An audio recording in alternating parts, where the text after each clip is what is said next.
साथियों नमस्कार। मैं आपका दोस्त आशीष लेकर आया हूँ मुंशी प्रेमचंद जी की कहानियों के संग्रह का एक और नायाब तोहफा, जिस कहानी का नाम है पागल हाथी। जी हाँ, मुंशी प्रेमचंद जी ने हर पारंपरिक क्षेत्र में, हर उन सामाजिक मानवीय परिदृश्य में कहानियों का संकलन किया है। उसी कहानी संकलन में आज प्रस्तुत है एक छोटी सी कहानी जिसका नाम है पागल हाथी। चैनल पर आप पहली बार आए हैं तो आप सभी से मेरा प्यार भरा अनुरोध है, चैनल को कर दीजिए सब्सक्राइब और इस ऑडियो को कर दीजिए लाइक। तो लीजिए शुरू करते हैं प्रेमचंद जी की एक बहुत ही छोटी किंतु बहुत ही अच्छी कहानी जिसका नाम है पागल हाथी। मोती राजा साहब की खास सवारी का हाथी। यूँ तो वह बहुत सीधा और समझदार था, पर कभी कभी उसका मिजाज गर्म हो जाता था और वह आपे में न रहता था। उस हालत में उसे किसी बात की सुधि न रहती थी, महावत का दबाव भी न मानता था। एक बार इसी पागलपन में उसने अपने महावत को मार डाला। राजा साहब ने वह खबर सुनी तो उन्हें बहुत क्रोध आया। मोती की पदवी छीन ली गई, राजा साहब की सवारी से निकाल दिया गया। कूलियों की तरह उसे लकड़ियाँ ढोनी पड़ती, पत्थर लादने पड़ते और शाम को वह पीपल के नीचे मोटी जंजीरों से बांध दिया जाता। रातिब बंद हो गया, उसके सामने सूखी टहनियाँ डाल दी जाती थी और उन्हीं को चबाकर वह भूख की आग बुझाता। जब वह अपनी इस दशा को अपनी पहली दशा से मिलाता तो वह बहुत चंचल हो जाता। वह सोचता, कहाँ मैं राजा का सबसे प्यारा हाथी था और कहाँ आज मामूली मजदूर हूँ। यह सोच सोचकर जोर जोर से चिंघाड़ता और उछलता। आखिर एक दिन उसे इतना जोश आया कि उसने लोहे की जंजीर तोड़ डाली और जंगल की तरफ भागा। थोड़ी ही दूर पर एक नदी थी। मोती पहले उस नदी में जाकर खूब नहाया, तब वहाँ से जंगल की ओर चला। इधर राजा साहब के आदमी उसे पकड़ने के लिए दौड़े, मगर मारे डर के कोई उसके पास जा न सका। जंगल का जानवर जंगल ही में चला गया। जंगल में पहुंचकर अपने साथियों को ढूंढने लगा। वह कुछ दूर और आगे बढ़ा तो हाथियों ने जब उसके गले में रस्सी और पाँव में टूटी जंजीर देखी तो उससे मुंह फेर लिया, उसकी बात तक न पूछी। उनका शायद मतलब था कि तुम गुलाम तो थे ही, अब नमक हराम गुलाम हो, तुम्हारी जगह इस जंगल में नहीं है। जब तक वे आँखों से ओझल न हो गए, मोती वहीं खड़ा ताकता रहा। फिर न जाने क्या सोचकर वहाँ से भागता हुआ महल की ओर चला। वह रास्ते में ही था कि उसने देखा राजा साहब शिकारियों के साथ घोड़े पर चले आ रहे हैं। वह फौरन एक बड़ी चट्टान की आड़ में छिप गया। धूप तेज थी। राजा साहब जरा दम लेने को घोड़े से उतरे। अचानक मोती आड़ से निकल पड़ा और गरजता हुआ राजा साहब की ओर दौड़ा।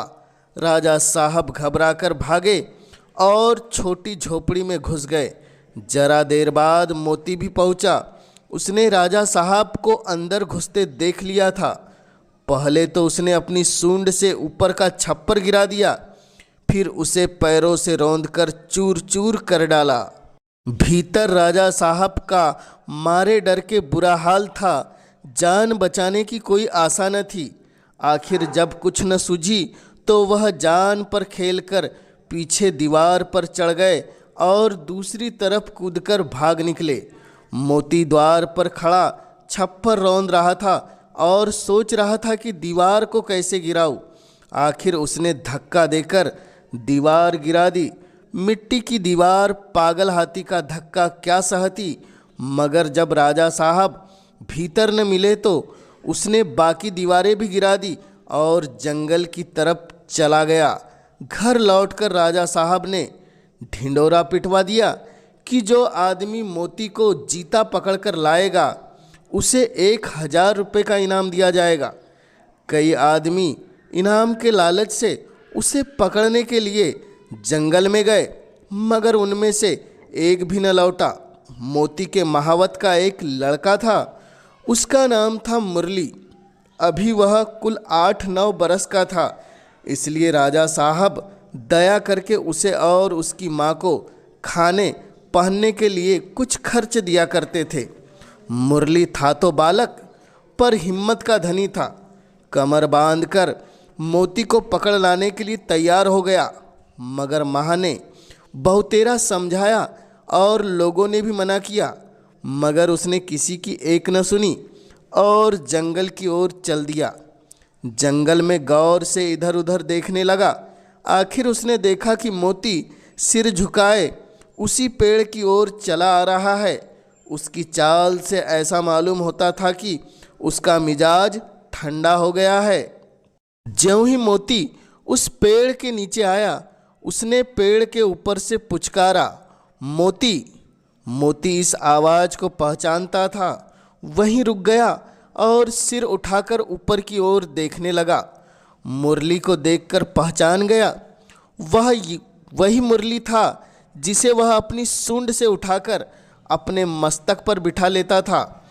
मैंने ही इसके बाप को मार डाला है, यह सोचकर उसे बालक पर दया आई। खुश होकर सूंड हिलाने लगा। मुरली उसके मन का भाव पहचान गया।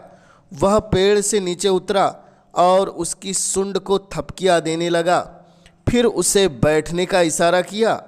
मोती बैठा नहीं, मुरली को अपनी सूंड से उठाकर पहले ही की तरह अपने मस्तक पर बैठा लिया और राजमहल की ओर चला। मुरली जब मोती के लिए हुए राजमहल के द्वार पर पहुंचा तो सबने दांतों उंगली दबाई, फिर भी किसी की हिम्मत न होती थी कि मोती के पास जाए। मुरली ने चिल्लाकर कहा, डरो मत, मोती बिल्कुल सीधा हो गया है, अब वह किसी से न बोलेगा। राजा साहब भी डरते डरते मोती के सामने आए। उन्हें कितना अचंभा हुआ कि वही पागल मोती अब गाय की तरह सीधा हो गया है। उन्होंने मुरली को 1,000 रुपया इनाम तो दिया, उसे अपने पास महावत के रूप में रख भी लिया और मोती फिर राजा साहब का सबसे प्यारा हाथी बन गया। तो यह थी कहानी पागल हाथी, जिसमें पशु और मानवीय जीवन के संबंध को प्रेमचंद जी ने बड़ी ही उदारता से प्रस्तुत किया। तो कैसी लगी आपको यह कहानी? अपने कमेंट्स के माध्यम से हमें ज़रूर बतलाएं। और चैनल पर पहली बार आए हैं तो चैनल को ज़रूर कर दें सब्सक्राइब। इस कहानी में बने रहने के लिए आपका दिल से धन्यवाद।